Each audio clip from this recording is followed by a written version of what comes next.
We'll call the meeting of the Nicollet County Board to order for July 10th. Our Pledge of Allegiance led today by Commissioner Stenson. I pledge allegiance to the flag of the United States of America and to the republic for which it stands, one nation, under God, indivisible, with liberty and justice for all.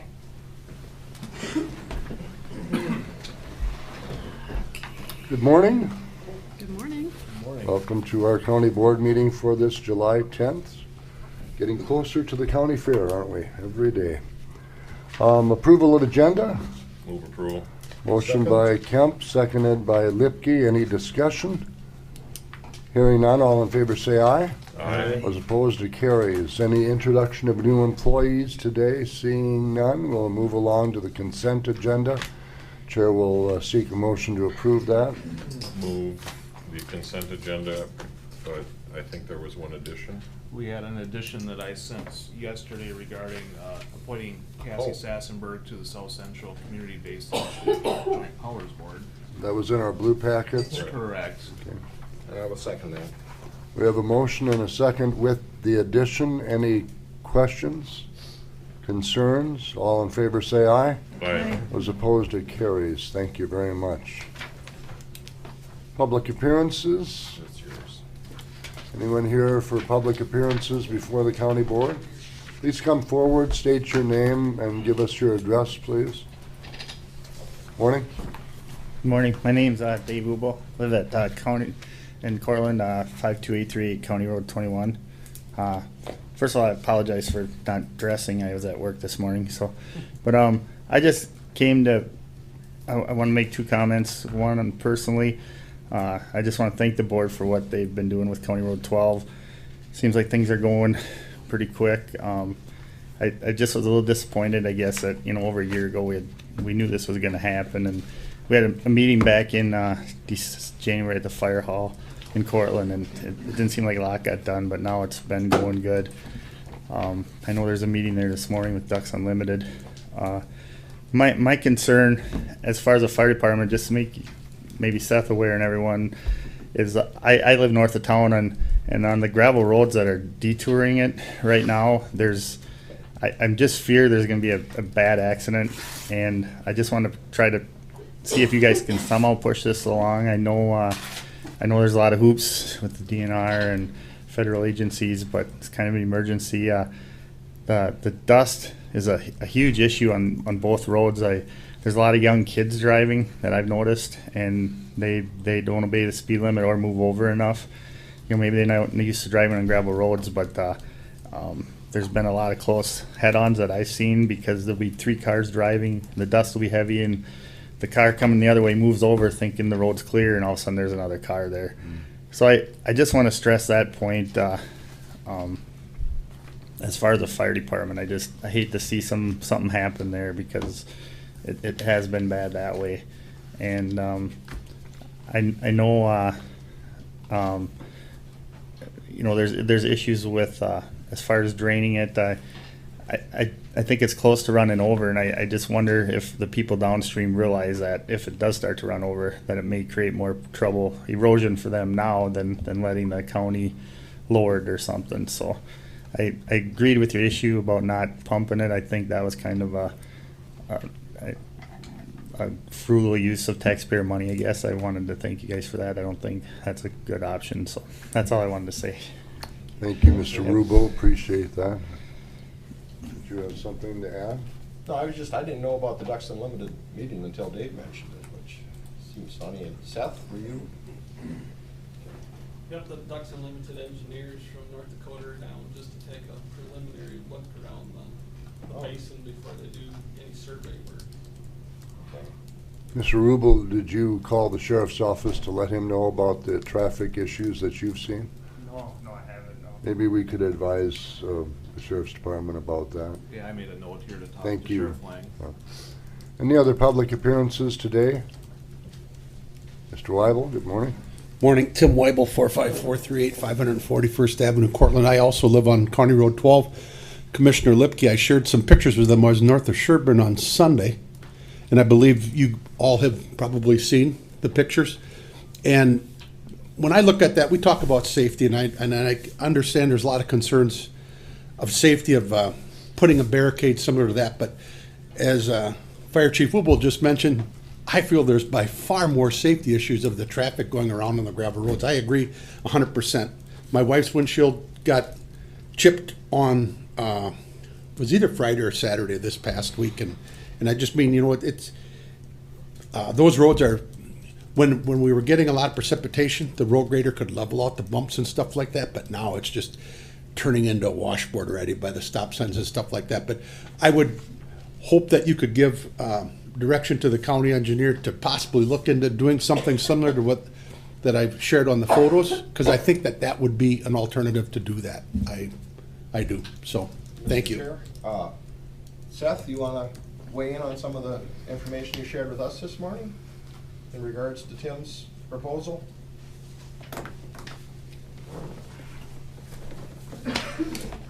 I just saw the photos this morning. I've been aware of this type of barricade and setup to hold back some floodwaters before. Just taking a cursory look at these photos, there are some definite differences between State Highway 4 and County Road 12. One being, I see that they're for a big, and I don't know which way is east or west on these photos, but there is a right-hand turn lane that goes through this flooded area, which adds another 12 to 14 feet of pavement width. If you look at the other side where there isn't a turn lane, when you install the barricades and the plastic and the granular material, you're placing those barricades right on the fog line. And then you have the channelizing barrels inside that to help people from crashing into the end of those concrete barriers. County Road 12, we do not have that extra width with a turn lane, and so we would be placing that concrete barrier on both fog lines, and then with the barrels, I highly doubt that we would have enough width for even a travel lane through County Road 12. The other issue that we'd be dealing with is that we have approximately 2 feet of water at the deepest point on County Road 12. A good stiff northwest wind would probably have some waves and water crashing over the top. So there's definitely differences between County Road, State Highway 4 and County Road 12. The other thing the state's got going for them here is it looks like this is a fairly wide open flat stretch of road that gives you fairly good visibility from both sides. County Road 12, the area lies down in a sag vertical curve, which has hills on both ends, which may make visibility tougher for vehicles approaching this area. So those are some of my concerns between what this layout shows and what we have going on County Road 12. Okay, thank you. Mr. Chair? Yes, Did you Commissioner. investigate a little further, though? And Yeah, I take planned some on sending an measurements? email to Jed Falgren, the MnDOT head maintenance engineer, just to get a little bit more information on this. See, my thought was if you build it up with riprap, when you make the road wider, you could just slide that to the sides and that could extend your base. You know, so it wouldn't be wasted. Just dumping riprap for widening of the road, maybe. No, to build it up. To build. Inside the cement barriers. Okay.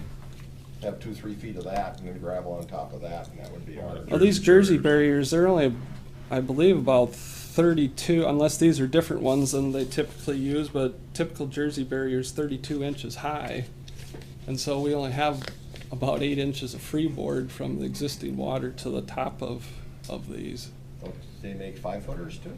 Well, they make taller ones, but the taller you go, you have to have a wider base to prevent that overturning nature of the force of the water and whatnot. And then if you fill inside, then they'll want to tip out, and so you'd probably have to look at some type of cabling. Cables, yeah. Yeah. It seems to me it's a topography issue, the difference between 4 and 12. I haven't been on 4. We've all been out to 12. But it seems to me like 6 inches compared to 18 inches is much easier to contain or separate for the state than for what we're looking at here at the county. That's my impression. Commissioner Stenson? Can you pass those photos down here? Oh, yeah, I can definitely do that. Okay. Yep. Jim has a little less technology than the rest of us. Oh, okay. I do? Mr. Weibel, did you have something that you wanted to add? I'd just like to make a comment. I think Commissioner Lipke was on track there. I think that if we take these barricades, and they are much taller than the typical 32 inches, I think that Seth had mentioned, they were probably, I'm guessing, close to 4 feet high. And they were just a plastic barrier thing, and I don't know what they had in the bottom holding them in place. I believe they probably get filled with sand. I've never seen these before, but I think Commissioner Lipke there is on track.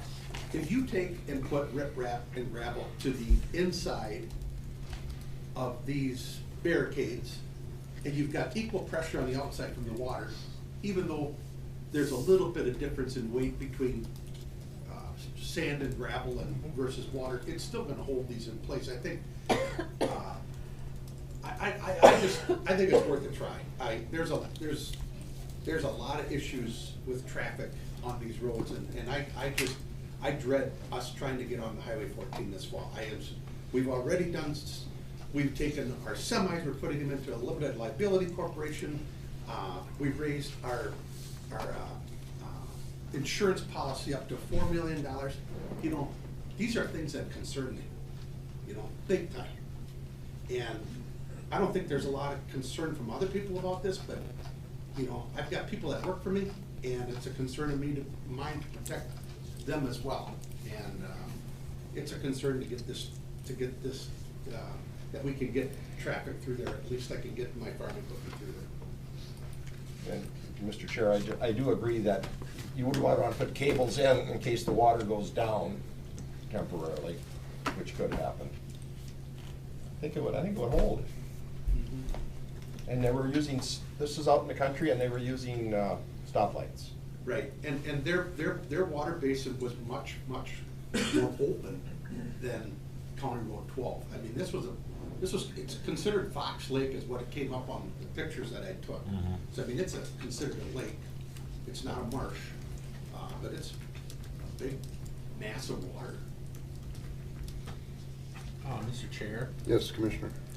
when did the Department of Transportation put these barriers in? Before the water started going over the road? Or after the water was? My knowledge, it was after the fact, because once they assembled it, they had to dewater the driving lane. Yeah, they had like 8 inches of rain down there, wasn't it? Yeah, but they had, once they assembled this, they were dewatering the traffic lane after the fact, so. But I think our engineer is making contact with the people that would have that information, and so I think we make that evaluation once we hear something. Mr. Tebow, Mr. Chair. please come forward. The other thing, before your comment, and again, I haven't been to Sherburne, but 6 inches is a lot different than 18 to 24 inches. Go ahead. I just wanted to express my concern too this fall that once the farm machinery gets on the gravel roads, that we're probably gonna have a lot more trouble, you know, because they go slower and just backing up and with the speed. And then I know next year, when I was on the township yet, there was talk of the detour going around through Nicollet, and I realize that's probably what's gonna happen or whatever they'll figure out. But with GPS, there's gonna be anybody from the Lafayette area or the area is going to cut down 12 and come down a gravel road because they'll, you know, their GPS is going to show them that route. So I'm kind of worried about next year too if the detour is through Nicollet. They're still going to cut through on our gravel roads. Any other public appearances today before we move along in our agenda? Can I just have a comment on number 12 as long as we're talking about it? There's quite a number of semis that ignore the first sign, and then when they get past my place, they kind of realize this might be a boo-boo. And one of them I talked to on Saturday, he was a young guy, and I said, oh, you got to back up and go that way, and he wasn't too good at backing up. It took him a long time.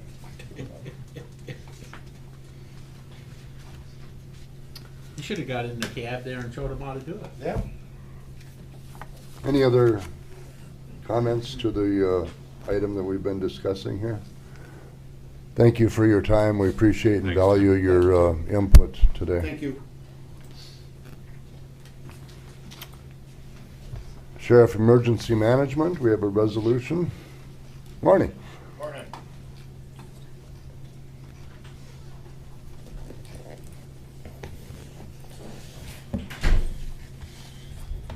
Justin, what's on your mind today? Well, lots of things. Last Monday, I met with Ryan and we signed a temporary declaration to declare or to include Nicollet County in the the current state of emergency that Governor Dayton signed. And I'm just asking the board this morning to formally adopt the resolution for declaring Nicollet County. And once that would happen, I will contact the state and schedule the state to come down and do damage assessments. I only have one official estimate in right now on one of the projects that is gonna need repair. I'm waiting on some others, but we need to get the proper paperwork included because the state has now filed their paperwork with FEMA also, and they're going to be coming and doing their assessments as well of the area. So as I understand it, 36 counties have been declared by Dayton already to the FEMA, but Correct. we're not among them yet? Yes, we are. Oh, we are? Yes. Okay. Oh, We're that's just good. formalizing the document. We're just formalizing it this morning. Move the resolution. Second. We have a motion and a second to move the resolution that's included in your packet. Any discussion? Mr. Chair, with Highway 12, I would imagine that's part of the situation. County Road 12 is included, correct? And then how about the township roads due to the blockage of 12? I have not included any county or township roads in the County Road 12 So, I area. mean, because County Road 12 is closed and the township roads are being destroyed with all this extra traffic, there's gonna be additional cost to the township with respect to gravel, or maybe we have to do dust control or some other kinds of things. So there would seem to me that there would be an estimate for expense for Cortland Township or other townships that are affected by the 12 closure. Correct. I think we could certainly look at that. Yep. Okay. We have one in West Newton Township. We have a road that is partially collapsed into the ravine and is currently closed to all traffic. Is that 52 or something? 661st Avenue, just east of the Harkins store. Yeah. And then we have a culvert issue in Kearns Addition outside of North Mankato. Timber Lane at the top of the hill, south of the county park. That ravine is starting to fall in, and the road is eventually gonna go with it. That all has to be built up. And then, of course, the North Mankato sinkhole issue that they had originally that kicked everything off, so. So, I mean, Mr. Chair, I guess I would think that the Cortland Township should be consulted on this to come up with a really good estimate to repair their gravel roads. And I can reach out to the township and see if they can put a number together. Very good. Any other discussion on the motion? Any other questions? Thank you, Jim. All in favor, say aye. Aye. Those opposed, it carries. Do I need to sign that, or Ryan, you've already signed it, right? Yeah, We just need to sign a new one with today's date on it. I believe it's in the signature folder, so. Yeah. Okay, I had looked at it and I only saw Ryan's thing, but maybe you can pass that along. Maybe that's Thank you. all that's necessary. Thank you. Thanks. It's only my signature. Mr. Okay, Chair. all right. We are at the administration report. Do you have some informational items for us today? Nothing on my list today, Mr. Chair. All right, well, this will be a different kind of meeting. We're pretty much done with most of it. We're gonna have a public plan water management hearing at 10. So the chair's report, folks get ready for your commissioner reports here. Chair report, I attended the ATP meeting with Area Transportation Planning meeting. Seth Green was there on the 29th of June. On behalf of our county board, I want to congratulate Commissioner Kemp and Lynette Peterson for their work on North Mankato Fun Days again. Thank you for what you do to make that a special event. Commissioner Kemp, Administrator Crush, and I attended the North Mankato Nicollet County Liaison meeting last night where many topics were discussed, and we'll be able to share those as we move forward. Commissioner Drantle? Since our last board meeting, I attended the meeting in Lafayette for the comprehensive plan where we had a very good turnout. It was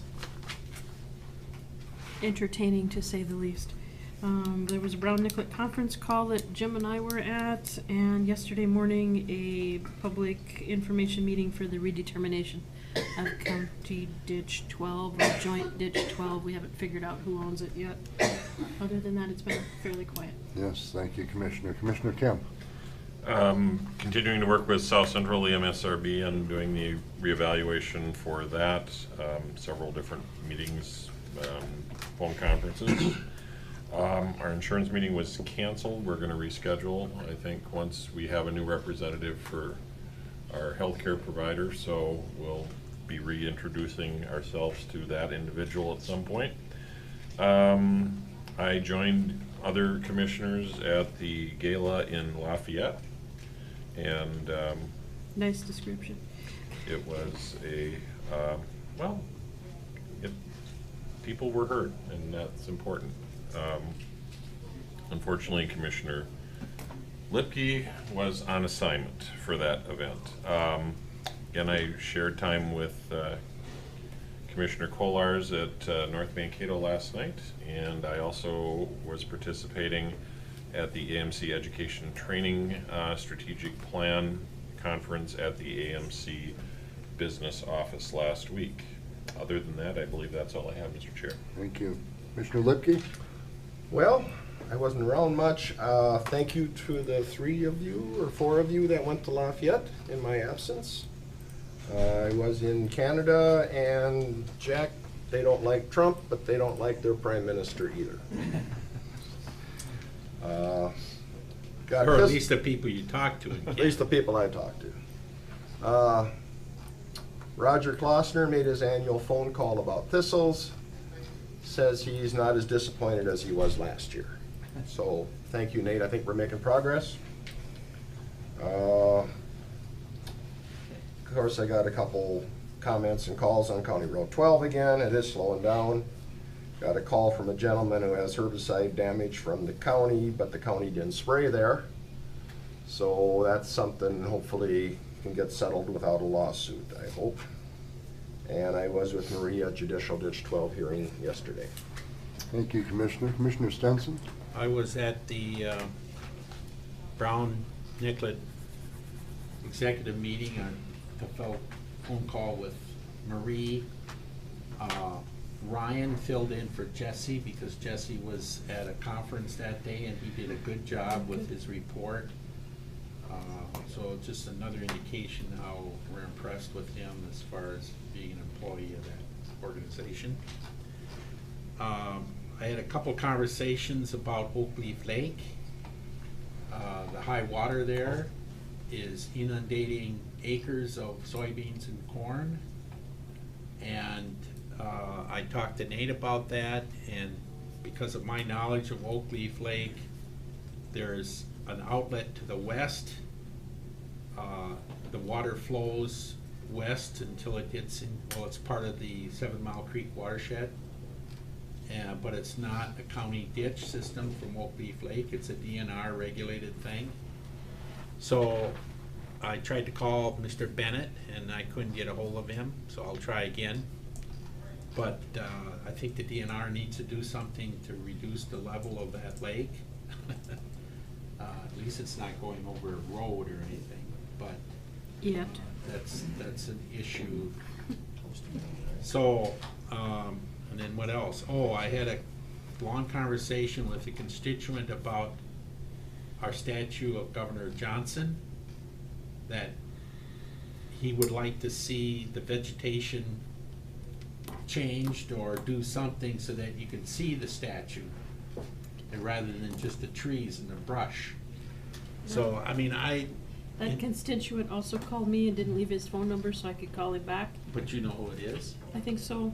I'll have to ask you. And I believe the trees are getting They removed. got- We What's- trimmed them for the 4th of July, but I do agree with the constituent that we need to maybe redo some things up there. Yeah, so just we- put lower stuff in front, you know, not these big tall things. So I don't know that it'll get done all this year, but that is a plan that we're gonna Yeah. work on, so. And I've always kind of felt that too, so when I had this conversation, I totally agreed. Uh, Maybe the county attorney doesn't, but, I'm here to see the vegetation to see the statue, otherwise why to have the statue? if you yeah, can't- right, yeah. Yeah, I don't think those trees are necessarily the best. We're Yeah. designed to be around a I can understand statue, so. having a backdrop behind the statue, it'd be taller trees, but up in front, we had some 1 or 2 foot high shrubs that we could deal with, that would be better. Anyway, so, thanks, Chairman. Thank you, Commissioner. Just a reminder, we have our criminal justice meeting on Thursday at 8:30 in the morning. Mark that on your calendar, and then the full Community Health Board in New Ulm on July 27th, as I see it on our futures calendar here. Mr. Chair, I did think of a couple items, just an update on the sheriff's remodel. Yes. We should be pouring footings next week for the new entrance, that will go into the sheriff's office. The sheriff's staff is now located in the government center here. We have started demolition inside the, jail lobby, I guess I'll call it. And then we gotta redo some plans in the area where the deputies are gonna locate. We found some things that we weren't expecting there, so anyways, we have been slowed a little bit by weather, but assuming there's not much rain here the next week, we should be able to start pouring footings for that piece of it. Okay, Commissioner? Sam number 2 is working out pretty good. Yep, working all good, and Sam 1.0 is down here once in a while too, every 2 Okay. weeks, so. I introduced myself to Sam number 2. And Okay. nice visit with him, that's a while back, but. Another update, our new tenants in the HHS building are now in the building, and up and running, so that seems to be going very well, so. That's the state of Minnesota. Developmentally disabled, Okay. yeah, it's DHS, it's the developmentally disabled, staffing units in this area. They relocated to our building. You're Earlier, gonna increase the rent next month? 5-year contract. Oh, I'm sorry. earlier this year, we had some issues in the parking lot out in the building on the Health and Human Services, or Mhm. where are we at with that? Yeah, thank you for bringing that up. Actually, last weekend, we hired Braun, right, Seth? Braun to basically do X-ray. Seth knows the official term of it. GPR, ground penetrating radar. Right. Wow. Think of it as an X-ray of the parking lot shooting down to see what we have for soil issues. We did soil borings, but that didn't give us enough information. So this ground penetrating information should find out where the water pockets are, the pockets of poor soil. And from there, when we get the results, we're gonna analyze it. Likely we'll be looking at probably putting in some tile. It's just a matter of where and how much is Okay. what we're looking at now. With that, my understanding that the city is given us 100% go-ahead now? So on our other parking lot, on Oh, Front Street that one, here, yeah. actually I meet with the planning commission tomorrow night. that would be the final approval, should they approve the conditional use permit, and then from there, we can move ahead. Likely because we're in July now, the parking lot will not get done this year, but we should be able to start on it this year. So. July and high water. Right. Yeah. Right. All right, thank you. Yeah. Can I ask a Mr. question, Administrator. Jack? Yes, go ahead. You got the, I forwarded you about that request from those 2 townships? Yeah, for annexation. Mandy's working on that. Okay. So. All right. Approval of commissioner meetings and conferences. Do we have anything coming up? Have folks? Mr. Chair, on, Yes. on that topic, the meeting I was at, it would be very, very beneficial to AMC if we would commit on rooms and the resources for the annual conference. And some have blocked out rooms and their demand is starting to go up, so. It's in Bloomington this Yes, it will be December? at the, what I remember is the Radisson South, but I think it's a Doubletree now. isn't it? Doubletree near the Mall of America. Right, it's the one right at 494 I and thought you had to. 100. Have you But ordered we those? had the rooms booked, but I think we blocked for everyone. Yeah, we block like 9 or 10 rooms, Okay. but I agree with Commissioner Kemp, I don't wanna hoard rooms until December, so Right. we probably should commit if we're going or not relatively soon here, so we can cancel rooms that we may not need. So maybe if we could let Lynette know in the next week, if we plan to attend, And that means retiring people too, so we can have a party for them up there. Jim? They don't have rooms where you can entertain people anymore, Jack. No, you can sit Suites, you with mean? former presidents of the AMC though, Jim. you could bring the tradition back, I'm sure. Oh, yeah, sure. We'll have to do it in a different motel. Thank you for I mentioning just wanted that, to remind you of Commissioner. that, Yeah. because it was a topic at our meeting, Yes, so I just yes. wanted to let you know that. Approval of per diems and expenses. Move it. Kemp has moved. Is there a second to the motion? I'll second. Commissioner Lipke has provided a second. Any comments, questions, concerns? All in favor say aye. Aye. Those opposed, it carries. Before we take our break, does the county attorney have anything to add at this point in time? No, I just attended the comprehensive plan meeting in Lafayette with the other commissioners, so. Right, okay. Thank you for being there. All right, we are going to tell, I think we should break until 10. All right, we'll break until 10 when we have our property services. We'll call the meeting back to order of the Nicollet County Board of Commissioners. At this time, we'll have our local water management plan amendment. Amy, good morning, welcome. Morning?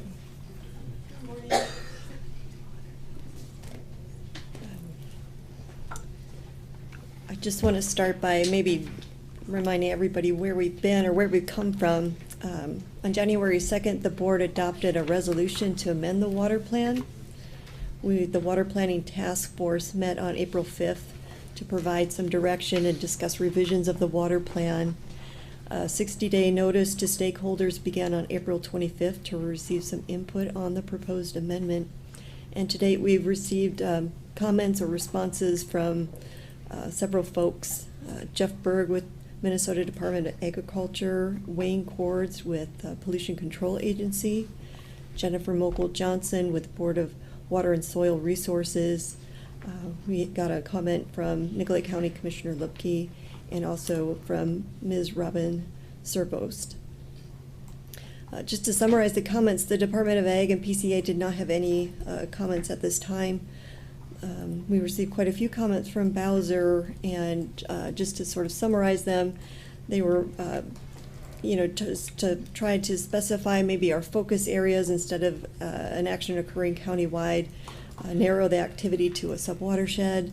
Other comments from Bowser were to provide some more specific examples and quantify an activity. For example, how many landowners are we planning to talk to, or how many education events? So those were those types of comments. And they also wanted to see some updated cost estimates. Ms. Servo's comments were in regards to the Parks and Scenic Areas section. She wanted to see language on county parks that they remain with the water plan. We did get some comments from Commissioner Lupke, but since you are on our task force, I thought I'd just open it up and see if you had any additional comments or on anything regarding the water plan at all. I don't remember what my comments were.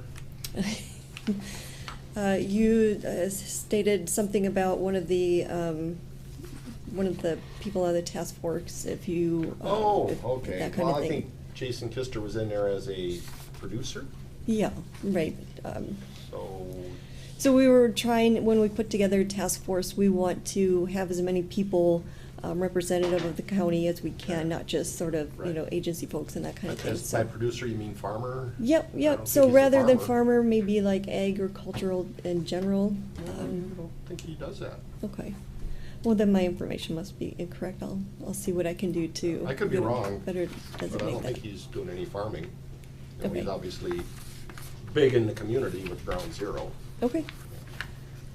All right. The next step in this process. And I don't have a problem with him being on it either by any means, because he's really active in the fishing organizations and things. Yeah, we want voices like Yeah, that in yeah. our task force, so we appreciate those comments. The next step in this process is to hold a public hearing and allow for additional comments from the public.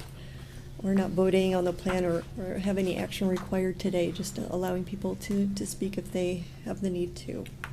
And in the future, we'll schedule another task force if needed to summarize the comments and get the revision in shape for the board to review. Okay. Okay? So this is a public hearing. The board would open up to hear public remarks to our water plan. Is there anyone here that would like to address any questions, concerns? Maybe answer me this question. Sure. Why is it important for our county to develop a water plan? If you could give me the elevator I'd be speech. happy to. I think for a lot of the resources that the county is required to manage, it makes sense to have plans. You know, the comprehensive plan we're going through right now, and there's a solid waste plan, and it helps when you have resources such as time or money. It helps identify ahead of time where to best spend those resources. So it makes sense for a county to put together a formal document that says these things are important. Clean water is important, surface water quality and quantity is important, groundwater quality and quantity is important for a lot of reasons. You know, people depend on them for their drinking water needs. We have some issues with water quality in the Minnesota River. So for the county to state that these are important to address, I think speaks a lot to who we are as a county. And then another part of it too is when you try and get some grant dollars and some funding to address those needs, it's well to say in a document, we have already identified these as needs that we want to address, and it's easier to match up funding dollars to those needs. Could you just give an example or two of what some of those grant dollars might accomplish? So for the Board of Water and Soil, they have clean water funding available, and so in those competitive grants, they're ranked based on how well you answer the questions, several, like 10, 12 questions. And one of the questions is always, can you refer to a plan or some planning document where this item has been addressed as a need? And that way it shows that we have already done our homework and said, you know, we want to fix this particular ravine system, we want to address erosion control, so we need those grant dollars to go to that particular resource, for example. Any other questions from commissioners? Yeah. Commissioner Stenson? The task force, it's quite a list of impressive people that are, you know, involved in the county and are concerned about water. One of the things as I look at this list, their vested interest basically is in their occupation or where their livelihood is now. But they can see, I mean, apparently the list includes people who have a connection with water. So my question to you, how effective was the task force when you met? Did you find any persons, I don't want names, but had a conflict with some of the, in the water plan? Maybe if the water plan got too detailed, there would be a conflict between members, but did you have anything like that need to be resolved?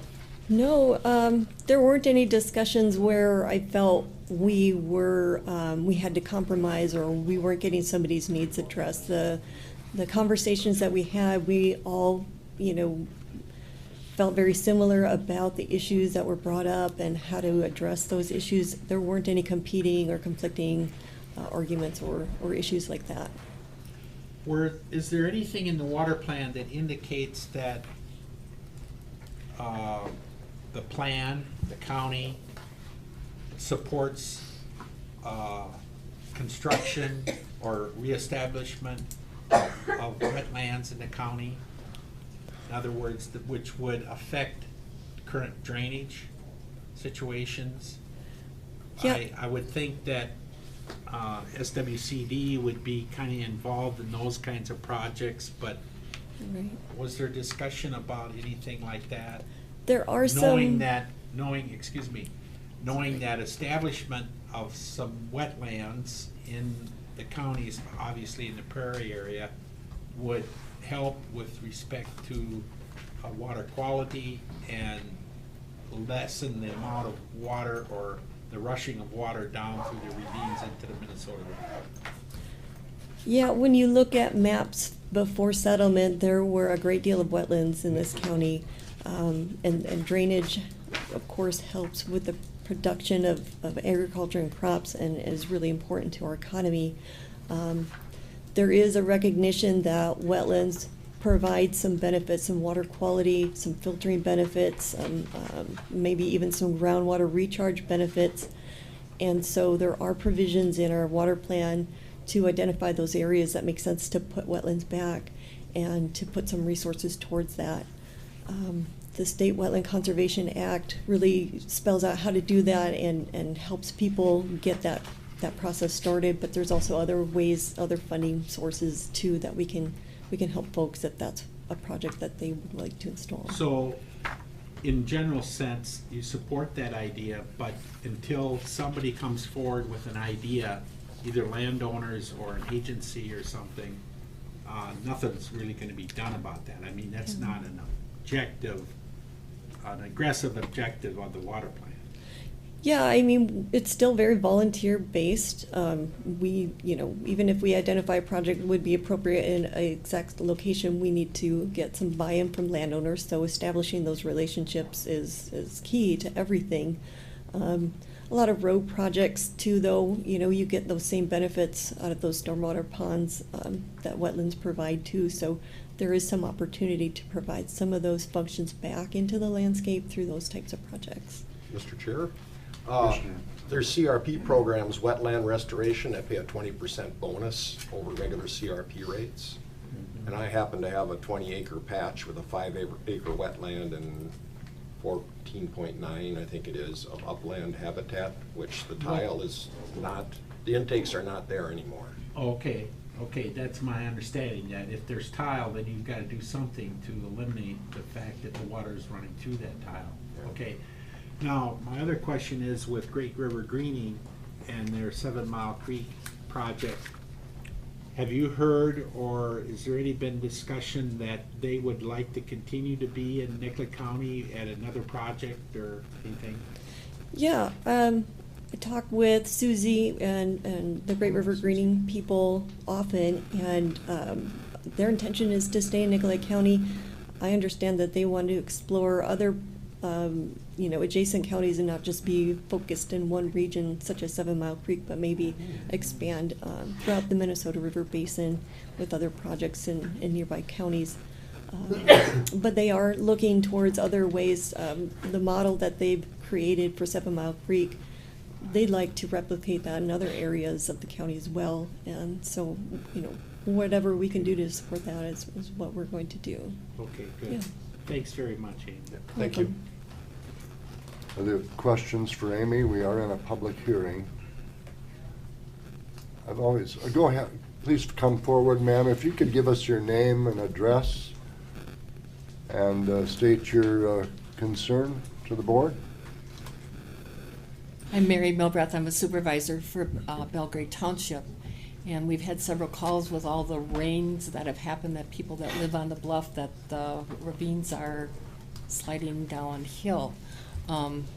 It's out of our control because we don't really set any regulations, or, you know, I don't know if they have buffer strips that are required along the ravines. Just the infrastructure is very, very weak. I mean, very weak. And we have a true water problem in Belgrade Township along Old River Bluff Road. I don't know if any of you have walked that ravine or not. It's dangerous. I mean, it's just caving in. With the 7 Mile Creek watershed program, there were probably 6 of us that walked it for 4 hours. We went up and came down it, and I mean, it is, it's unbelievable the way big trees are literally washing down the hill. So, you know, I'm all for any kind of a watershed program, any kind of a slough program, you know, whatever it needs to be. And we're willing, we are in the 7 Mile Creek watershed program. We're invested in that as a township, and we're willing to do whatever it needs to keep our infrastructure from basically going down the hill, down to the river. It has been an unusually rainy time here, Yes. hasn't it? Yes, thank you. I appreciate and value your comments. Amy, the whole issue about, and sometimes I go deeper than what's on the surface, but the whole water aquifer, it's referred to on page 13 of 44 in the packet that we received. So what portion of the aquifer recharge comes from the surface water? I see it on the first line there. Do you know the percentages, or how that recharge comes back from the surface water through the system? Do you know that? I couldn't give you a number. I might have to look into that a little bit.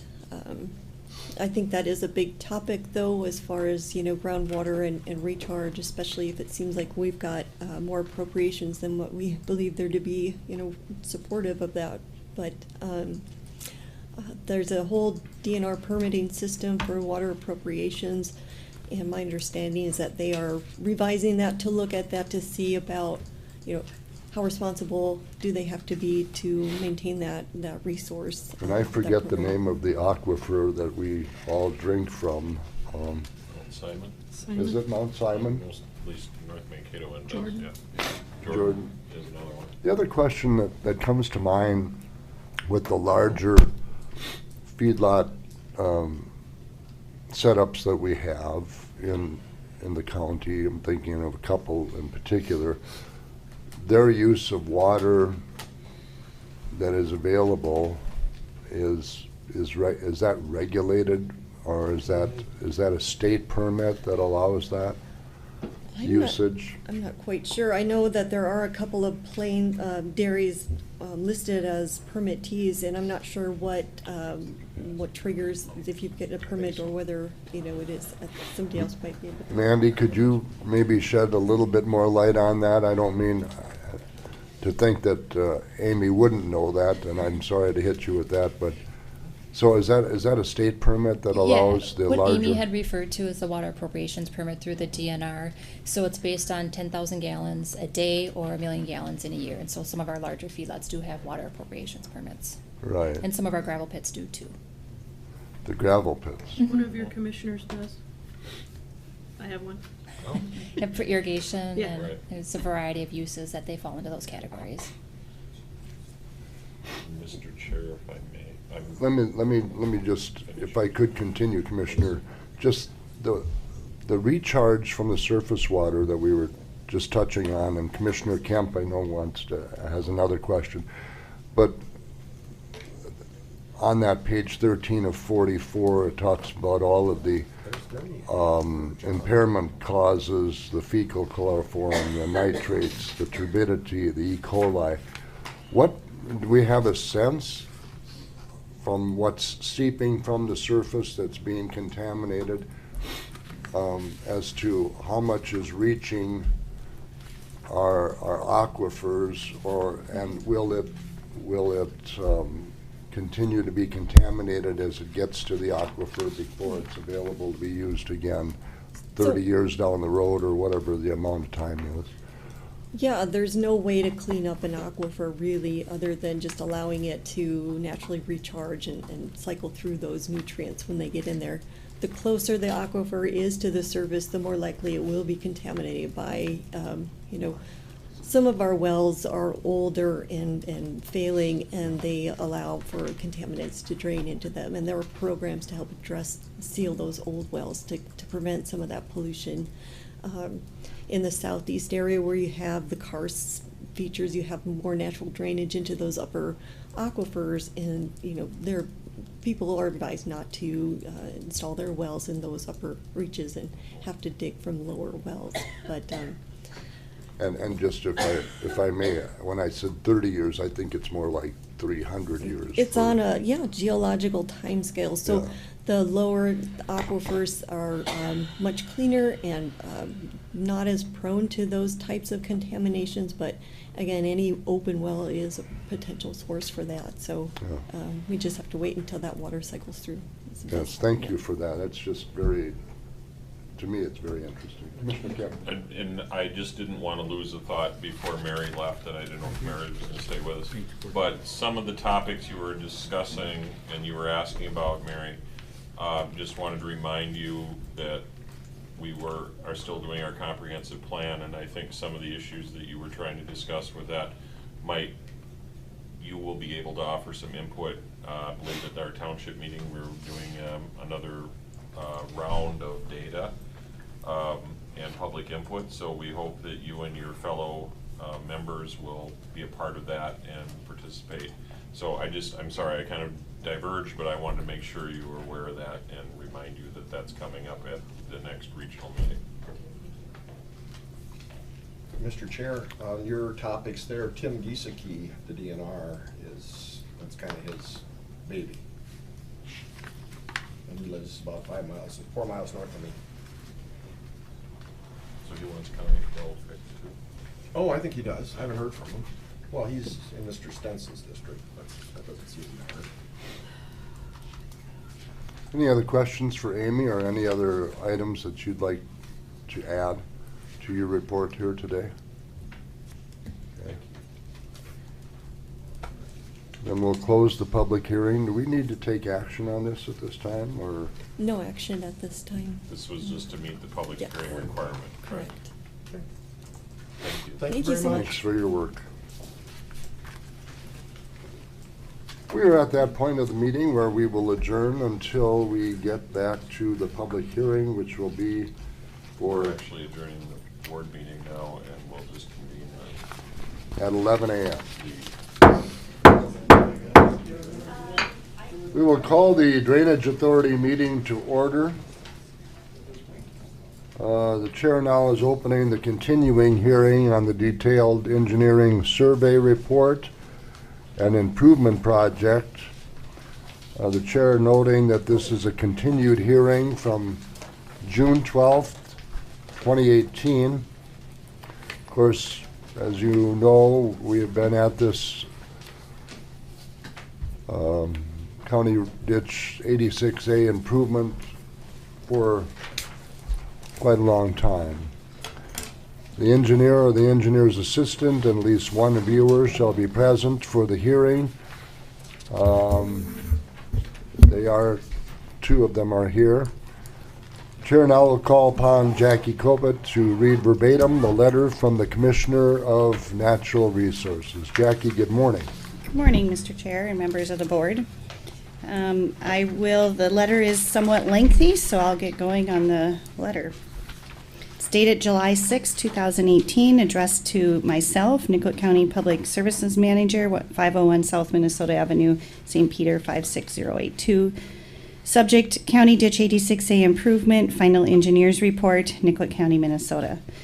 Dear Ms. Kobet, on behalf of the Director of the Division of Ecology and Water Resources of the Department of Natural Resources, the MNDNR, I offer the following comments on the Final Engineers Report, the FER, to the project referenced above in accordance with Minnesota Statute Section 103E.301. The MNDNR appreciates the continuance that was provided so MNDNR staff could work with the ISG engineer to ensure the hydraulic model for the proposed project accurately reflects current and proposed conditions. A significant number of amendments were made to the model to make the information accurate. Our agency believes the model now accurately represents the runoff from County Ditch 86A and impacts to Swan Lake. Provided below is a summary of changes to Swan Lake water level based on the revised modeling results. Changes in WSE and AVD 88. 2-year event, the existing conditions are 981.1. The proposed condition is 981.1, so the change is 0. A 10-year event, 988.36. The proposed is 981.39. The change is 0.03 feet to the positive. A 100-year event, 981.94. The proposed conditions would be 981.97. The change again would be 0.03 feet to the positive. Changes in outlet flow rate measured in cubic feet per second, CFS.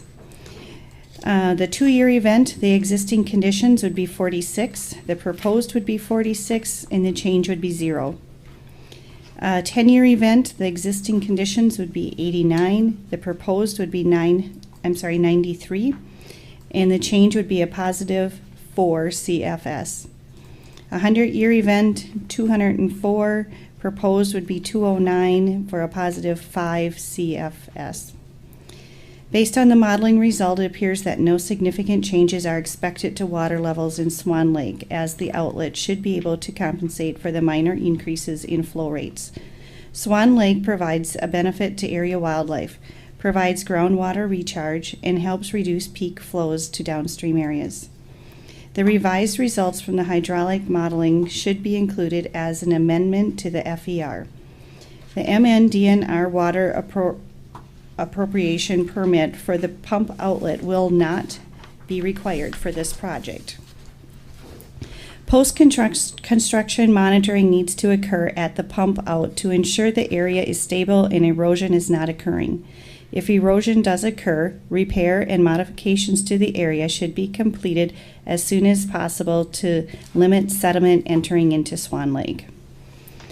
The County Ditch 86A Viewers Report indicates 80 acres of land are owned and assessed benefits in Government Lot 2, Section 8, Township 110 North, Range 29 West, parcel number 030080405.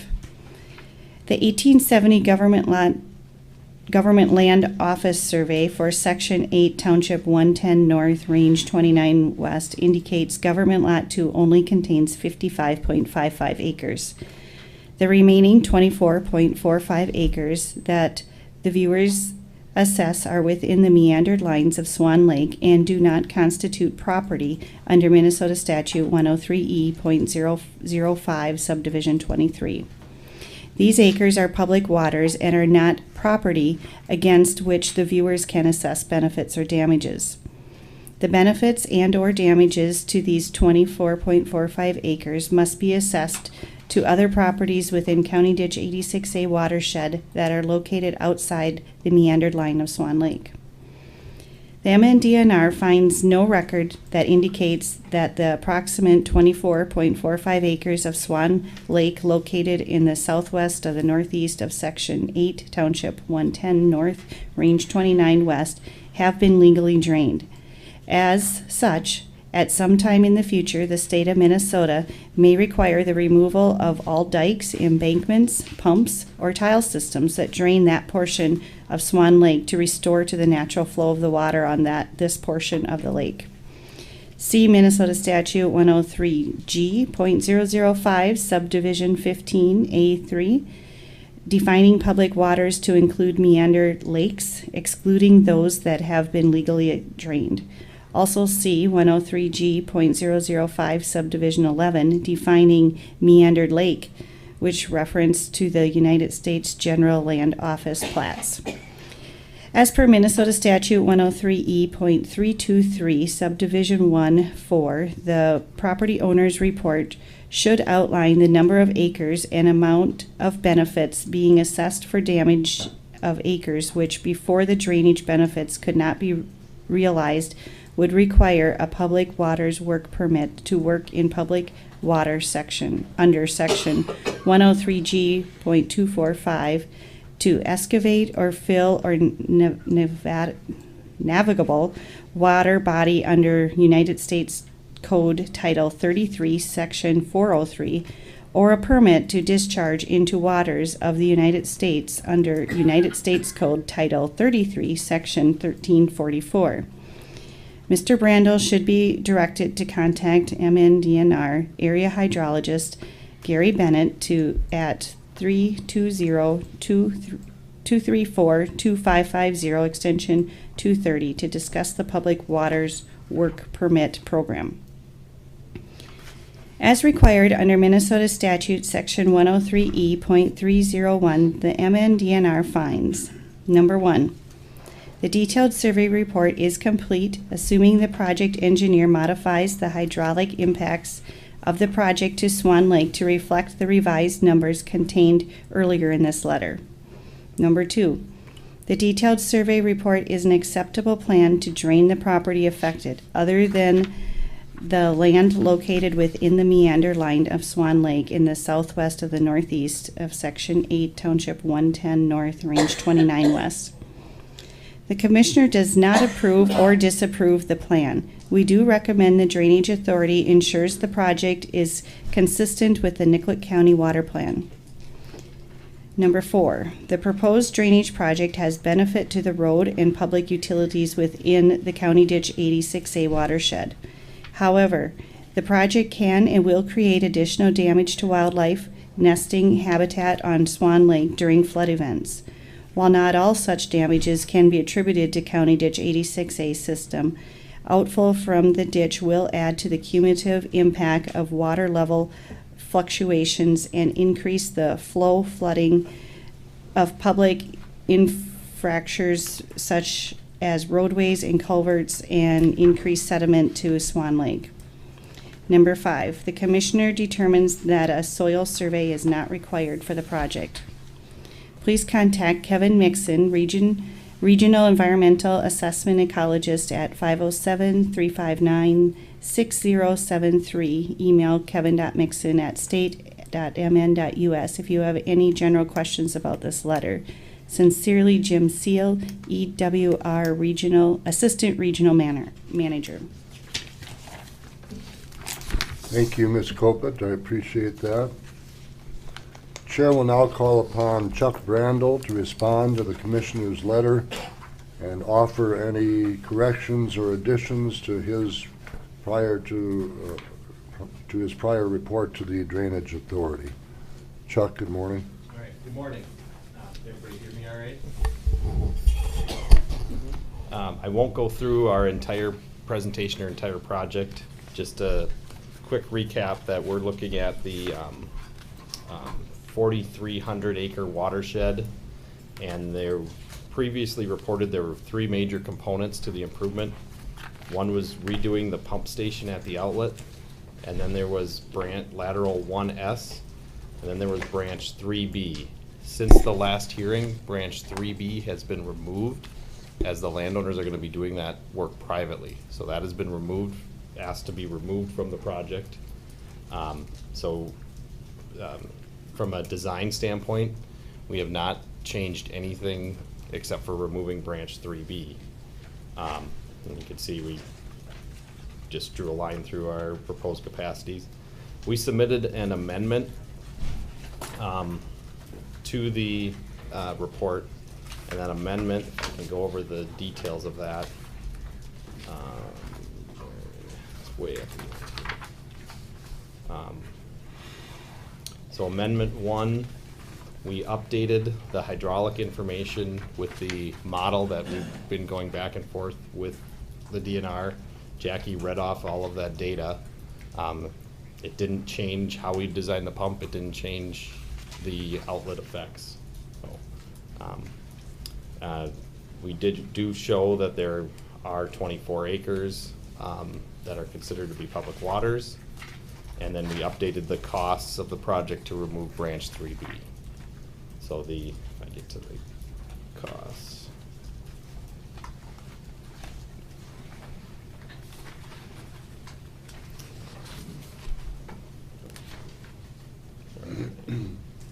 Apologize, I think I skipped over them. There we go.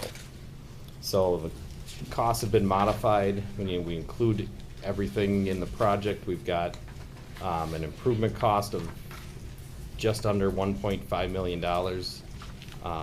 When you add in some other potential administration costs, it's a landowner cost of approximately $1.5 million. The viewers will discuss benefits. I believe they're over $800,000, which means we have a net benefit of approximately $312,000. So at this point, we would recommend approval of the project, that it meets the requirements of the statute. Thank you, Mr. Brandel. Now, I'm noting aloud that the Drainage Authority received the memorandum authored by Mr. Brandel dated July 9, 2018, and amended, as you just mentioned, and it's included in the record. Chair would also ask Mr. Brandel to provide explanations for the removal of the branch 3B. I know you just mentioned that. From the improvement project, confirm that it is consistent with landowner wishes? Yes, I believe we have, and maybe Bruce could see that. Sorry, yes, please. I just, after the last meeting, I believe Tim and Gary were here, Gieske, and I just spoke with Wayne on the phone, and they're going to do it privately. They have chosen to do that, what you call this, stub? Yeah. Privately. So all three of the affected owners have agreed. All right, well, please let the record reflect that. And I will confirm those were the three landowners that drain into that branch. All right. Moving along, it's recommended that we ask Mr. Brandel, A, whether the estimated benefits are still greater than the total estimated cost, including damages. Yes. Our cost estimate includes damages and all of the work associated with the project from start to finish. Asking whether the proposed drainage project will be of public utility and benefit and will promote the public health. Yes. And C, whether the proposed drainage project is practicable. Yes. Chair will then call upon Mr. Ron Rehnquist to present the viewer's report. It's recommended that Mr. Rehnquist provide explanation on a couple of things. Please come forward, Ron. A, the amendments that occurred since the report was initially submitted, and B, that the report was amended to reflect the removal of branch 3B tile. Good morning. Thank you, Mr. Chairman and Board of Commissioners, or I guess Public Drainage Authority, with a different hat today. I did not present a viewer's report at the original hearing, subject to the potential changes that may occur between the original report and now. What we have done is we have prepared originally a report of benefits from the proposed improvement. It is a determination of additional value added because of the increased capacities and changes within the system, and compared that with what was done in a redetermination of benefits, or valuing the system as it already existed, assuming it's in a reasonable state of repair, that was completed in 2017. So we started with that basis, which had identified all of the acres within the watershed, classified them as to the improvement potential values, and then discounted those values to reflect that it did not meet current design criteria and recommendations. So our viewers' report for this only addresses then the increase in value from the original redetermination of 2017 up to what our opinion of the values will be once this proposed improvement is constructed. The report was submitted originally and had estimated benefits of $812,958.05. With the proposed changes and one correction, where we had, in the original report, we had made a single line adjustment for a restrictive area that was considered farm wetland and could not be tiled. When I reinserted the formulas, of course, it ignored that one line, so I will also, in addition to the changes for the branch 3, there's also that one correction. With the removal of branch 3, there are 6 40-acre parcels that are affected. They still will receive benefit because the outlet for the system as a whole is being improved. And so we have lowered the net benefits to each of those individual 40s to reflect a benefit with consideration that they will be installing the additional capacity privately. That is the northwest of section 31, and the net benefit proposed then is $12,236.57. The southeast northwest, the proposed net benefit of the improvement is $4,846.65. The northwest of the southeast is proposed to have a net benefit of $41,6878. Southwest northeast, proposed benefit of $25,0166.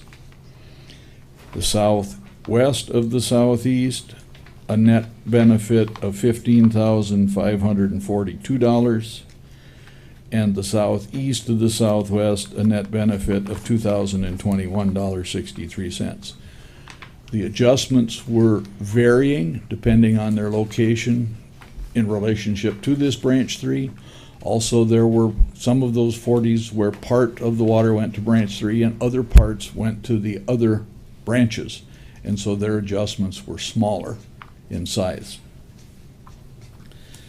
The correction that there was to Brian Brandis's parcel in the northeast of the northwest of section 8, and the net benefit should be $21,194. So it was a reduction for 22 acres. It is restricted from tiling because it is a farmed wetland. It's a grass pasture area out of that parcel. The balance of that parcel is still benefited.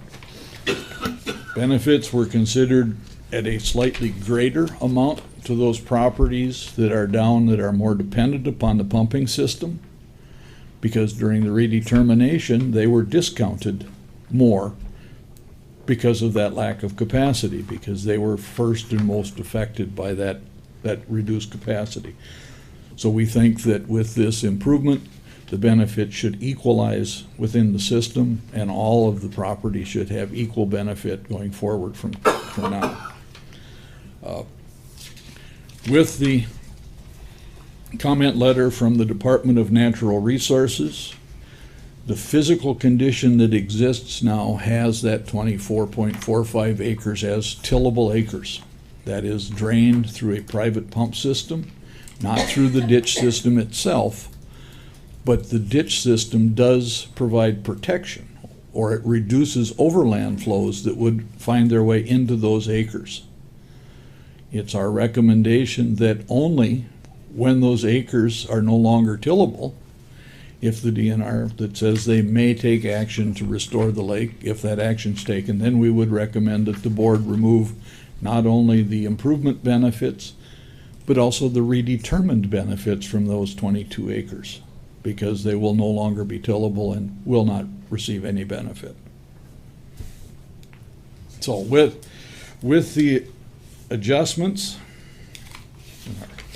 I hope I can find it. I wrote it in big enough numbers I can read it. Our current estimated benefit is $796,670.21 from the proposed improvement. So about $16,000 less. About 20,000 less total between the corrections, I'm sorry. adjustments. Thank you. Do you have anything else to add? No, I do not. Thank you, Mr. Ringquist.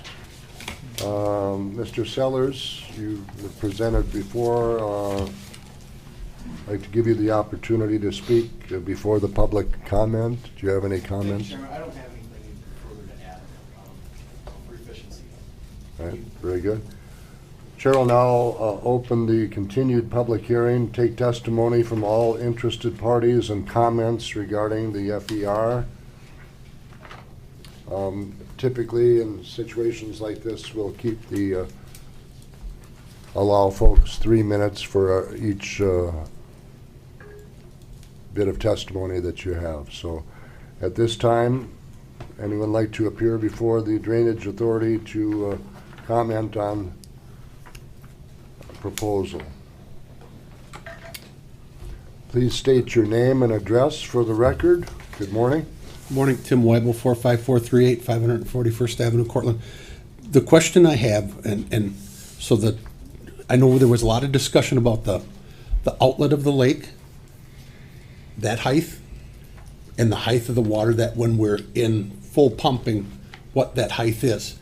And the reason why I question that is because it does, if you wouldn't have them pumps in there to push that water out to the lake, the effect that water would have backflowing through a system without the pumps would impact a huge amount of acres versus what continually gets brought up. And I think that it's important that, I hope that we got the right number in there of the level on the discharge side of the pumps to make sure that it's all, that all the impacted acres, there's a lot of acres that would be impacted, and I think sometimes people just think, oh, it's just a small number, and it's not that small number.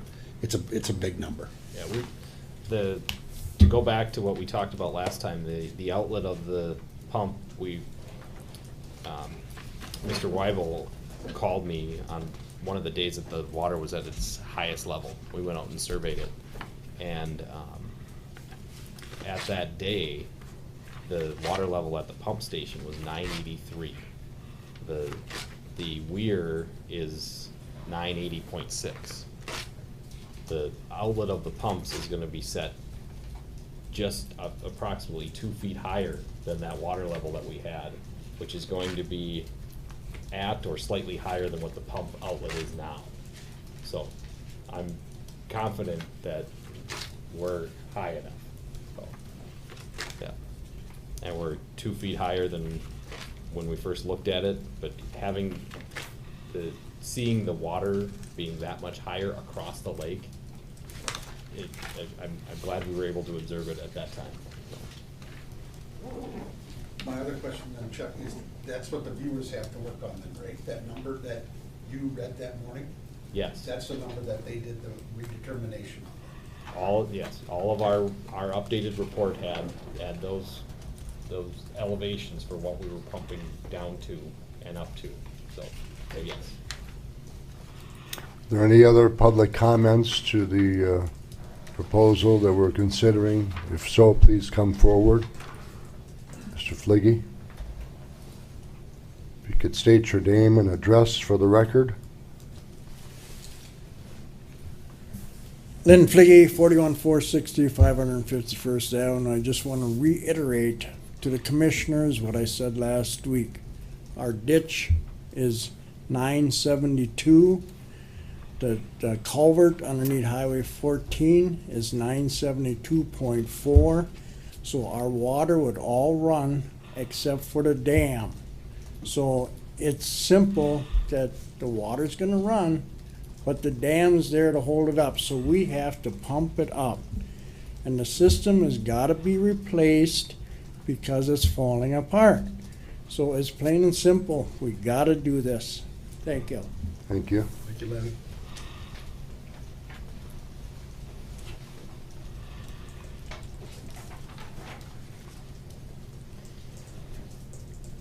Any other comments from folks who are landowners, others interested in this public hearing? This is your time.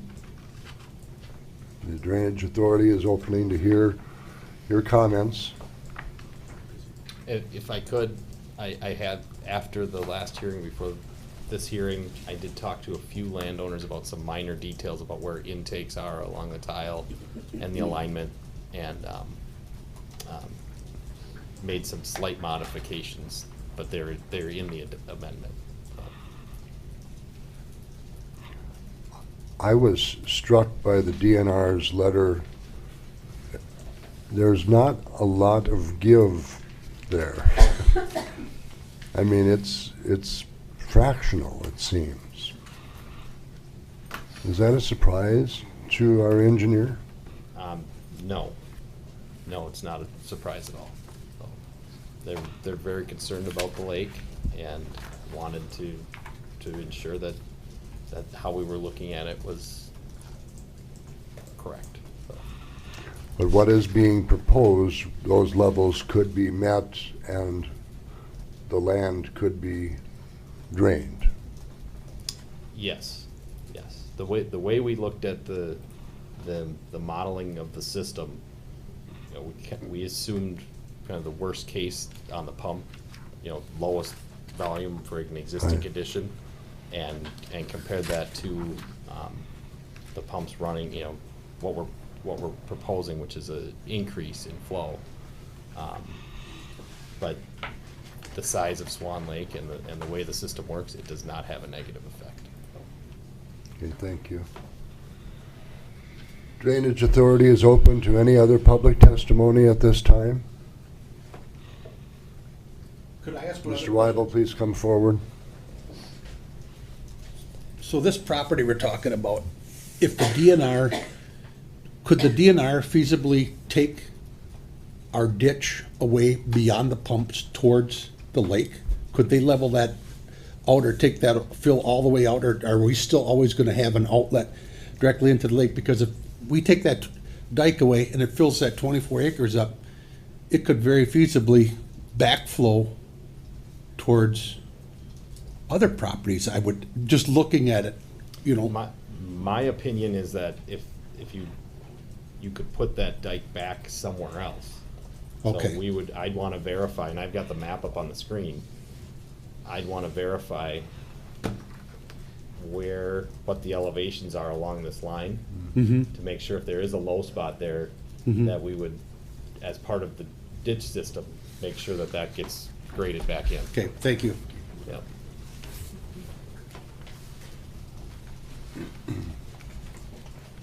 Any other comments? Yes, please come forward, sir, if you could state your name and address for the record.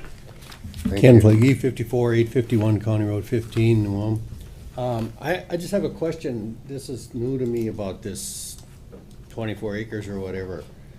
And can you explain where that is a little bit? Like, for where the pumps are today, where Yep. is that? So if you can see it on the screen, where I've got this is a touchy mouse. Approximately where I've got the pointers where the pumps are today. Okay. We're gonna move them to right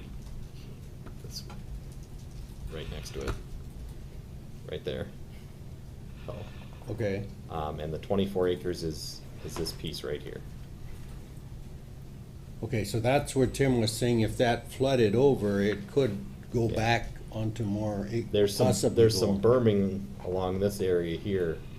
We'd want to make sure that the land level is at least as high as that berm through here, so you wouldn't have the lake back up, so you're not just circulating water. So from the pumps, it's east and north, is that right? Yes, Okay. correct. Yep. All right, that's the question. Now, the ground right next to the pump station is higher, right at that location from what we've surveyed. We did not survey this line through the field. So. Okay, thanks. Thank you, Mr. Fliggy. Any other comments from the public here today? Landowners, interested parties? This is a public hearing.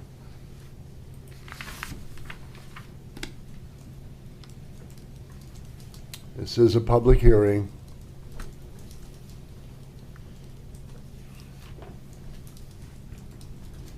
Hearing none, I think we're satisfied to close the public hearing at this time. I'm just going to ask, are we moving to separable maintenance at this time, or?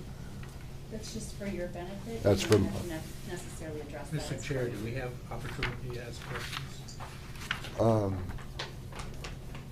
You, of whom did you want to ask questions? Ron. Yeah, I mean, he can that's come not- back up, you- Yes. huh? Yes, he can come back up and. I thought we would ask questions after the public hearing was closed, but can we talk during, I mean, I want to ask him a question, Mr. Chair. Yeah. I think that's fine. fine, right, fine. yeah. Okay. I'm sorry, I just was looking at. Ron, good morning. Good morning. Just a question again about this 24 acres.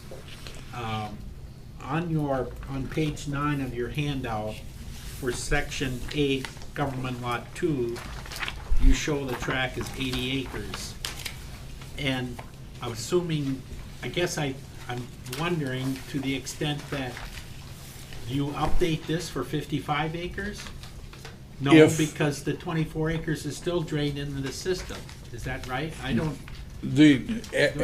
As the system exists within, if you look on the second entry up on page 9, there are 28 acres that we have valued at a 20% efficiency. That is a protection where I don't from know the what you're looking overflow. at. I don't know where you're looking at now.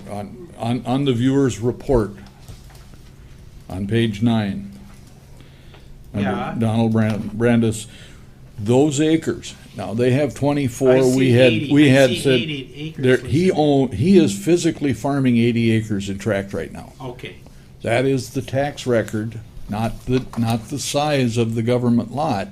That is his tax record says that he has 80 acres okay, in that parcel. yeah, He is farming part of what is within the meandered line of Swan Lake.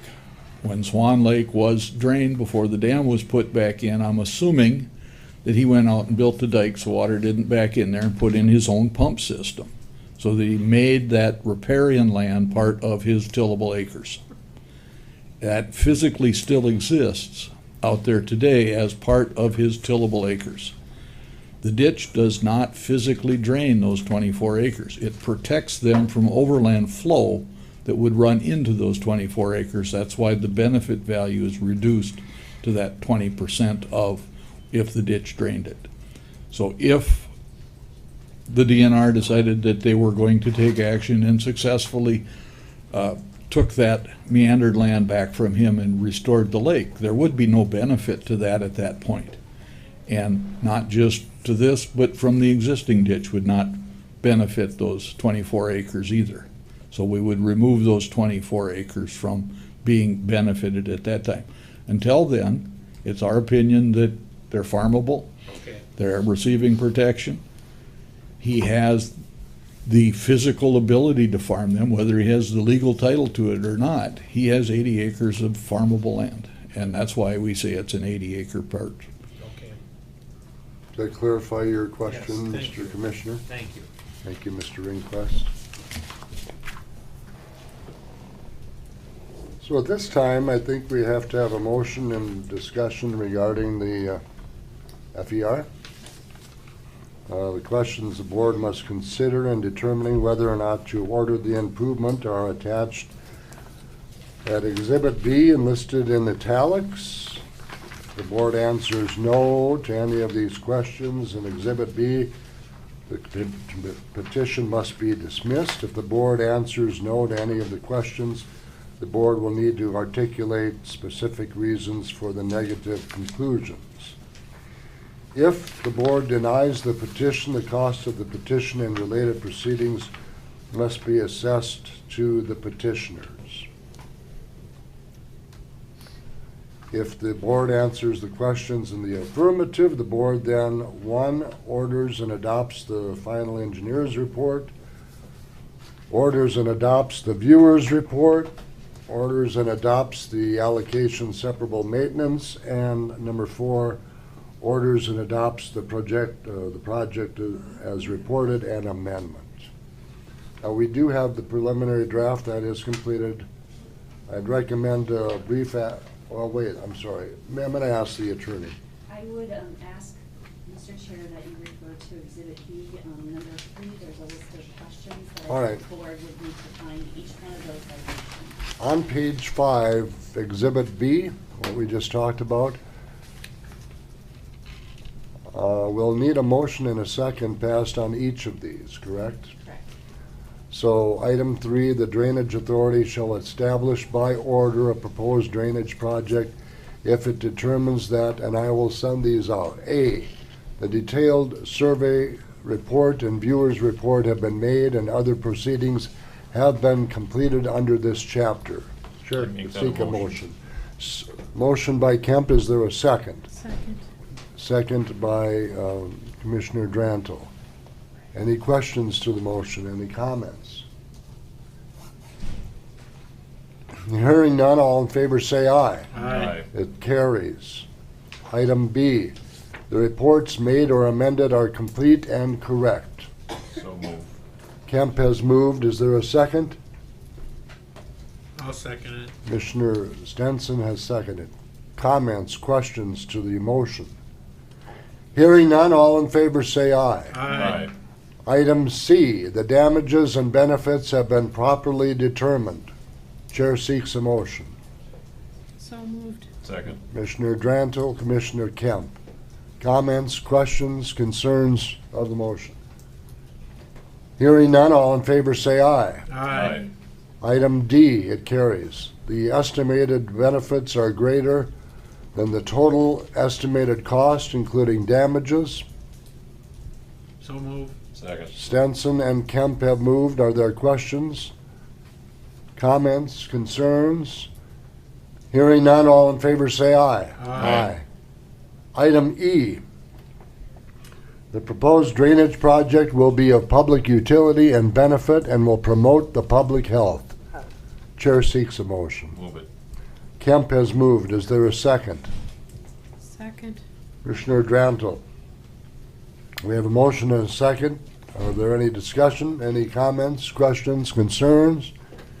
Hearing none, all in favor say aye. Aye. Those opposed, it carries. Excuse me.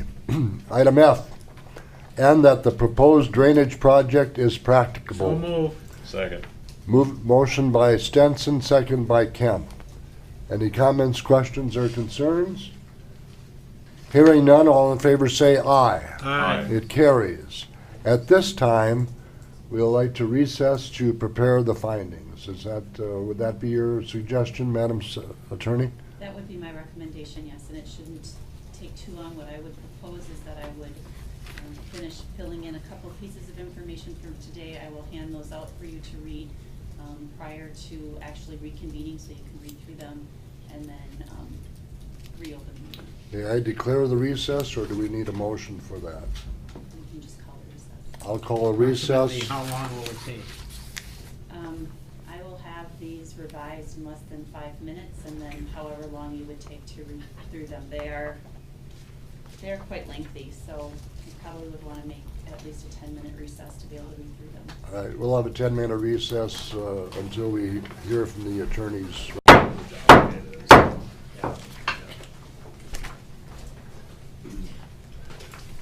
The Drainage Authority has had the opportunity to review the information provided to us by the county attorney. It should be noted that Commissioner Lipke will not be voting on this project because he has land in the area. I would call now for a motion on the final engineering report for the improvement project on County Ditch 86A. Is there such a motion? Mr. Chair, I would move for acceptance of the findings of facts as listed. And I would further add to my motion the following order. The Nicollet County Drainage Authority for the Nicollet County Ditch 86A hereby establishes and orders said improvements to the Nicollet County Ditch 86A according to the project as described in the final engineer's report and further amended by the memorandum dated July 9, 2018 to remove branch 3B tile. Secondly, the amount assigned to the engineer as separable maintenance shall be charged to Nicollet County Ditch 86A and deducted from the cost of the improvement to Nicollet County Ditch 86A. The board directs the Public Services Manager to take all necessary actions for the construction of said improvement to Nicollet County Ditch 86A and authorizes the Public Services Manager to proceed as necessary, reserving to itself only those matters that the board by vote must authorize. Upon completion of the project, the drainage system record shall be updated with the as-built alignment and conditions of the improvement to Nicollet County Ditch 86A. The viewer's determination of the improvement of Nicollet County Ditch 86A benefits and damages contained in the viewer's report dated July 1, 2018, and the benefits and damages statement are hereby confirmed and appointed by the Drainage Authority.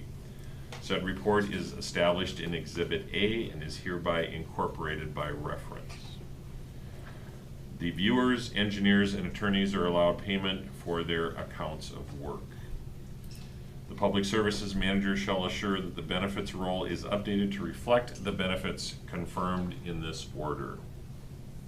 The percentage of the cost of the drainage project shall be paid by each affected landowner shall be in direct proportion to the benefits and damages as determined in the viewer's report. Further, after a discussion, the board has, I'm sorry, I overstepped my motion. I apologize. That is the completion of my motion. Thank you, Commissioner Kemp. Is there a second? I'll second that. Commissioner Drantle. So the order contains the Drainage Authority's findings, adopting and confirming the viewer's report as made or amended, and establishes the proposed drainage project as reported and amended. Any discussion on the motion in front of us here today? Mr. Chair. Commissioner Stenson. Let's say something shows up by the time that construction is gonna start. Let's say, the bid's been received and awarded, and there's some issue that comes to the surface. Can this order be amended if it's a significant or material fact? I think we would have to look at what that issue is and how it's arising in order to answer that question. I don't know that we can answer that in the abstract. I think there's certainly change orders that can happen along the way. Change orders with the construction? With the construction, but I think ultimately what that change might be and how it impacts the system would have to be evaluated when it arises. Yeah, but recently we had an issue where the boundary line on a ditch, the property was on the other side of the ditch, on the south side rather than the north side, on not an improvement, it was just the redetermination, and that had to be changed. Now, Ron does a good job, we trust him, because when we made the motion to accept the viewer's report, we didn't go back and check his software or go out there and check his field observations. So we trust you, but is it possible, slightly possible, that a landowner may have a question somewhere in the future about your viewer's report? See, so that's the thing. Could we? And it depends on when that question arises and what we can do. If it arises within the 30-day appeal period, then it's easier to address than if it arises 6 months down the line. Yeah, okay. We'll have to deal with it if it happens. All right, good. We have a motion and a second. Any other discussion to the motion here today regarding 86A? One other question. With the 30 days, it behooves the landowners to review this stuff closely so they understand exactly what their obligations are and what their benefits are gonna be. So if there's a question, even though they've had plenty of time the last 2 or 3 years to question all the viewers' reports and stuff, they should do that within 30 days, is that it? They should, and the viewer's report was mailed out to each of the landowners over a month ago at least. Yeah, so they've had time to review that, okay, thank you. Any other discussion to the motion in front of the Drainage Authority at this time? If not, let's call the roll.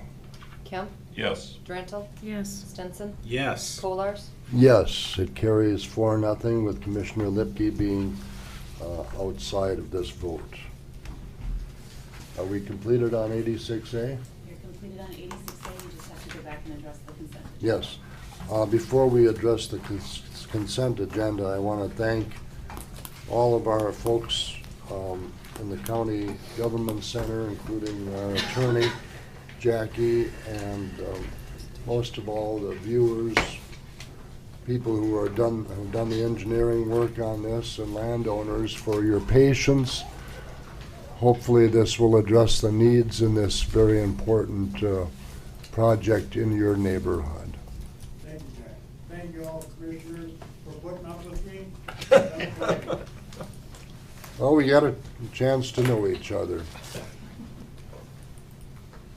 Chair will invite a consent agenda approval. Move it.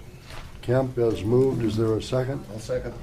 Seconded by Lipke. All in favor say aye. Aye. Those opposed, it carries. We're adjourning the Drainage Authority meeting. Thank you very much.